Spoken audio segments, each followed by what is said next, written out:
大家好，我係黎嘉倫牧師，喺呢個地方嚟到去介紹一個新嘅神學網上課程俾大家。我喺過去幾個月同加拿大嘅一間嘅神學院，亦都係多倫多大學嘅一部分 Emmanuel College 以馬內利學院籌備咗一個網上課程。所以今日喺呢一個嘅頻道係第一個影片嚟到去將呢個課程介紹俾大家嘅。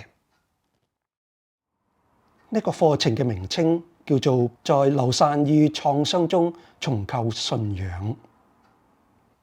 呢個嘅網上課程係以廣東話或者粵語為主，係一個進修嘅證書課程。大家都知道啦，自從2021年開始咧，新一波嘅香港移民浪潮咧就嚟到加拿大啦。可能一部分人曾經對社會公義呢個課題同埋基督信仰嘅關係有深切嘅反思。所以我哋籌辦咗呢個嘅課程，希望幫助信徒拓展基督信仰嘅一啲嘅睇法嘅，同埋積極參與同埋回應而家我哋社會國家上好多嘅挑戰。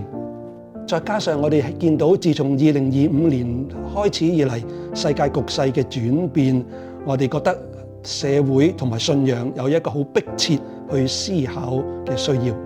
呢個課程獨特之處就係以一個接納開放式嘅環境，讓參加者咧能夠喺當中從中學習、對話、反思同埋更新個人嘅信仰。我哋以一個進取性、開明嘅神學基礎，為咗係識得粵語嘅朋友，或者喺北美洲其他嘅海外信徒咧嚟到去提供呢個網上課程嘅。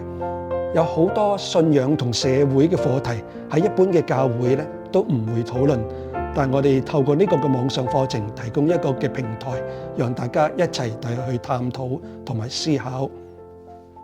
我哋歡迎所有渴望更新基督信仰，並且咧係願意探索新領域嘅信徒參加。通過呢一個開明、開放式嘅神學思考模式咧，讓參加者能夠識得好多其他嘅朋友啦，同埋一齊嚟到建立一個活潑嘅基督信仰嘅。